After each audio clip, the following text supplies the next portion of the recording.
कोमल बहन, देखो तो ये बादल कप्पा आधी रात को मलका सावित्री के कमरे में क्या कर रहा है, और उसके पंख में वो चमकता हुआ क्या है। तोते भैया चुप कर जाएं, वो शाही माला है।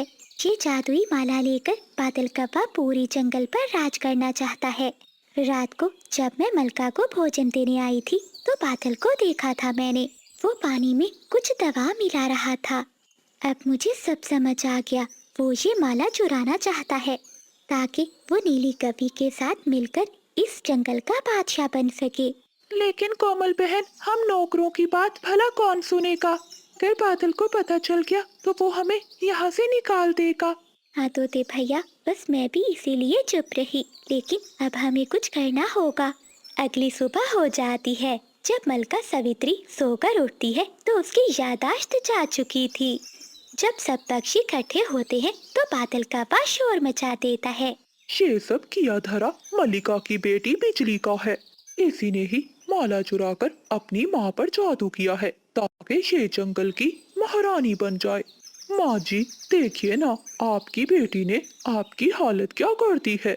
ये माला लेकर रात को भाग रही थी, मैंने इसे पकड़ लिया। अब आप इसे महल से निकाल दे। बिजली बेटी, तू मेरे साथ ऐसा कर सकती है? मुझे विश्वास नहीं हो रहा।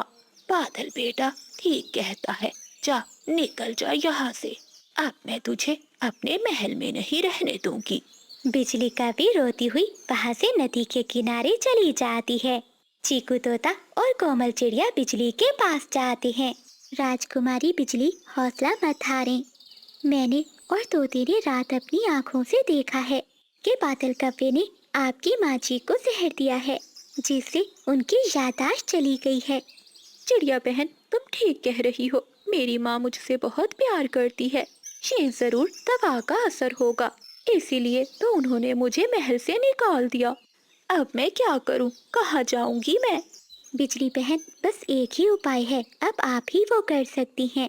हाँ हाँ चिड़िया बहन, मुझे बताओ, मैं अपनी माँ के लिए सब कुछ कर सकती हूँ। आपको नीले गार में जाना होगा, जहाँ एक बूढ़ी चील रहती है। वही चील इस जहर का तोड़ जानती है और तुम्हें वो जादुई आईना देगी जिसमें सच नजर आता है।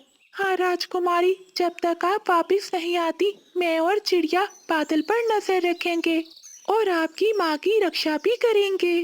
फिर बिजली कवि वहाँ से उड़ती है और नीले गार में पहुँचती है।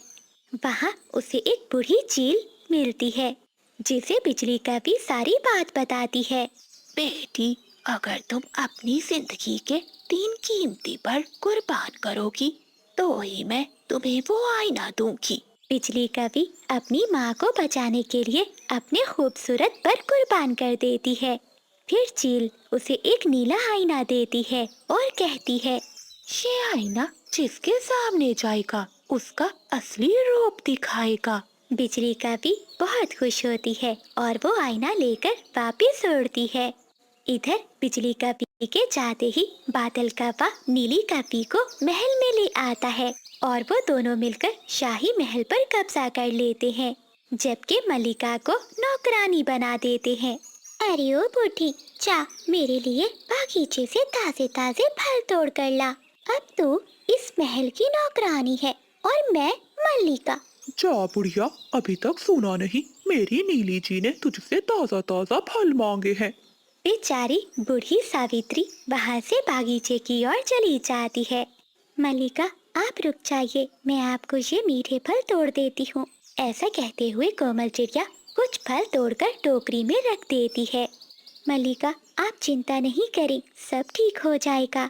सावित्री वो फल लेकर वहाँ से चली जाती है। चिड़िया बहन, क्या बिजली कवि वो आईना ला पाएगी? हाँ तोते, मुझे पूरा विश्वास है, वो अपनी माँ के लिए कुछ भी कर सकती है। थोड़ी देर बाद बिजली कवि वापस लौट आती है। इसके पर झड़ चुके थे, लेकिन इसकी आंखों में सच्चाई की चमक थी। वो सीधी महल के अंदर जाती है। अरे, ये कहाँ से आ गई? बादल जी, मैंने कहा था सबसे पहले इसे ही ठिकाने लगाओ। ये कांटा हमारे रास्ते में हर समय आ जाता है। तभी बिजली कवि वो आईना सबके सामने रखती है।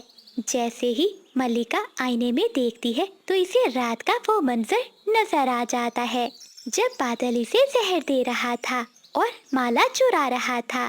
तभी मल्लिका की याददाश्त झटके से वापस आ जाती है। बादल, मैंने तुझे अपना बेटा बनाकर रखा और तू आस्तीन का सांप निकला। अब मैं तुझे ऐसा दंड दूंगी कि तू हमेशा याद रखेगा। बादल कौवा और नीली कवि वहाँ से भागने की कोशिश करते हैं, लेकिन चिड़िया ने पहले ही पक्षियों को बुला रखा था। वो सब मिलकर उन्हें घेर लेते हैं। बिजली कवि आईने की रोशनी बादल पर डालती है तो जादू से वो एक बिना पंखों का कौवा बन जाता है जो कभी उड़ नहीं सकता था। सावित्री वो जादुई माला बिजली को दे देती है। बेटी, मुझे माफ कर दे। माँ, माफी तुम नहीं, मुझे मांगनी चाहिए। मैंने ही इस बादल कव्वे से प्यार करके तुम्हारी मर्जी के खिलाफ शादी की, फिर भी तुमने हमें महल के अंदर रखा।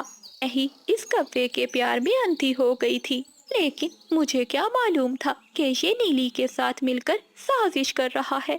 कोमल चिड़िया और तोते की जासूसी ने एक परिवार को टूटने से बचा लिया। बादल कौवा अब जमीन पर ही रहता था और नीली कवि इसके साथ जंगल में भीख मांगती। ऊपर वाले, आखिर तो किस जन्म का बदला ले रहा है मुझसे?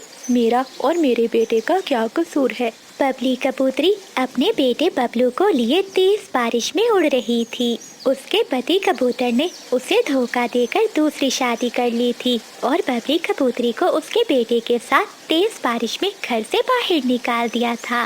बेचारी कबूतरी पर तो दुखों का पहाड़ टूट पड़ा था। उसे कुछ भी समझ में नहीं आ रहा था। तभी उसे एक पेड़ पर घर दिखाई देता है। लगता है इस घर में कोई भी नहीं रहता, आज रात यहीं रह लेती हूँ। कबूतरी उस घर में जाती है और अपने बेटे को घोंसले में बिठाती है। बबलू बेटा, तुम यहीं रहना, मैं अभी तुम्हारे लिए कोई मीठा फल ढूंढ कर लाती हूँ। बारिश रुक जाती है।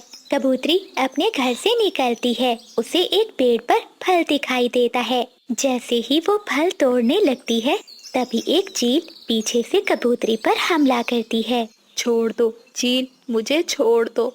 मेरा बेटा अकेला है, वो मर जाएगा। लेकिन चील कबूतरी पर दया नहीं करती और वो उसे मारकर खा जाती है। कोमल चिड़िया भोजन ढूंढकर अपने घर आती है। तभी उसे अपने घर में से बच्चे के रोने की आवाज सुनाई देती है। अरे ये क्या, मेरे घर में बच्चे के रोने की आवाज? ऐसा कहते हुए कोमल चिड़िया घर के अंदर जाती है। वो देखती है घोंसले में एक कबूतर का बच्चा बैठा हुआ है। बबलू बहुत छोटा था, वो अभी बोल नहीं सकता था, वो रो रहा था। चिड़िया उसे चुप कराने की कोशिश करती है। तभी वो ऐसी चिड़िया थी जिसकी आवाज में शहद जैसी मिठास थी, लेकिन सावित्री को वो आवाज कांटों की तरह चुभती थी। उसी पेड़ के सामने एक सूखा हुआ पेड़ था जिस पर बादल कौवा अपनी पत्नी बिजली कवि के साथ रहता था। वो कवि बहुत शैतान थे। बादल, लोहा गर्म है, बस एक चोट मारने की देर है। अगर हमने इस बुढ़िया को यकीन दिला दिया कि कोमल इसे मारना चाहती है तो वो इसे खुद घर से बाहर निकाल देगी। हाँ बिजली, वो इसे अपने घर से नहीं बल्कि जंगल से ही निकाल देगी। और जब बंटी अकेला रह जाएगा तो इसे डरा धमकाकर इसके घर पर हम कब्जा कर लेंगे। ऐसे बातें कर करके वो काफी हंस रहे थे। फिर बिजली कवि वहाँ से चिड़िया की सास के पास जाती है और झूठी हमदर्दी दिखाने लगती है। माँ जी, मैंने सुना है कोमल आज जहरीली जड़ी बूटियों वाले खेत की तरफ गई थी। तुम जरा संभल कर रहना, आजकल की बहुएं राज करने के लिए किसी भी हद तक जा सकती हैं। ये तुम कैसी बातें कर रही हो? क्या मेरी बहू मुझे मार डालेगी? हाँ माँ जी, आपको रास्ते से हटाकर वो इस घर पर कब्जा करना चाहती है। बिजली तो बहुत अच्छी है, अब से मैं ध्यान रखूंगी। ऐसे आग लगाकर बिजली कवि वहाँ से चली जाती है। अगले दिन सावित्री की हालत अचानक बिगड़ जाती है। इसके पर गिरने लगते हैं और वो बेहोश हो जाती है। अरे माँ जी, ये आपको क्या हो गया है? माँ जी उठिए। कोमल चिड़िया भागी भागी जाती है और तोते वैद को बुला कर लाती है। शोर सुनकर जंगल के सभी पक्षी भी वहाँ आ जाते हैं। माँ जी की हालत बहुत नाजुक है। ऐसे लगता है कि इन्होंने कुछ जहरीले बीज खाए हैं। ये सुनकर बिजली का भी शोर मचाने लगती है। हाय हाय पक्षियों, देखा इस चिड़िया को,